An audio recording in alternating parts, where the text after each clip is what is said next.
All right, everyone, buckle up, because today we're diving headfirst into a story that's gotten messy, to say the least. We're talking about Shell Shock 2, a metal festival down in Orlando next month. Yeah, this whole thing went from 0 to 100 real quick. No kidding. Picture this. Bands bailing, fans freaking out, and organizers. Mm. Well, they're not backing down.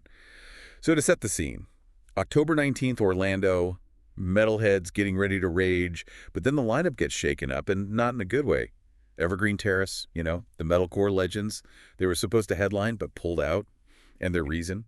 Well, let's just say they weren't thrilled about sharing the stage with another guest, Kyle Rittenhouse. Yeah, that's where things get interesting. For those who might not remember, Kyle Rittenhouse was acquitted of homicide charges after he shot two men during those protests in Kenosha, Wisconsin back in 2020.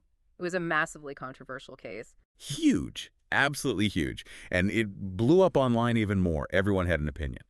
So you can imagine the reaction when Shell Shock 2 announced him as a guest. Yeah, I mean, booking someone like Rittenhouse, who's become such a divisive figure, for a music festival was always going to cause a stir. And it did, big time. Oh, for sure. And it wasn't just Evergreen Terrace. Southpaw, Let Me Bleed, American Hollow.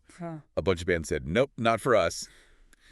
They put out statements saying they couldn't, in good conscience, play a festival that would give a platform to someone they saw as, well, promoting violence.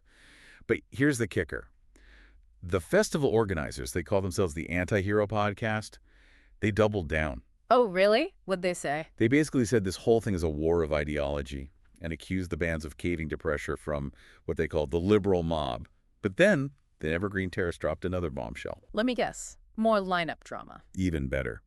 They claimed the festival actually offered to drop Rittenhouse from the lineup after all the backlash started. Wow, so they were willing to cut him loose. Makes you wonder, was booking him in the first place just a ploy for attention? Right. It's like they knew it'd be controversial, but maybe figured, hey, any publicity is good publicity. It's a risky strategy, that's for sure. But I think this whole situation raises some even bigger questions, like where do we draw the line? Should artists be expected to share a stage with someone whose actions they condemn? It's a tough one. And on the flip side, do festivals have a responsibility to take a moral stance, even if it means potentially losing out on some acts or attendees? It's a gray area, for sure. And honestly, it's hard to say how this is all going to play out for Shell Shock 2. Will this controversy make it a must-attend event for some, like a rallying cry? Or will it backfire and turn even more people away? That's the million-dollar question, isn't it? Yeah. What do you think our listeners would do? Would you guys go to a festival knowing all this? Let us know. Hit us up on social media, use the hashtag DeepDiveShellShock, and let's keep this conversation going.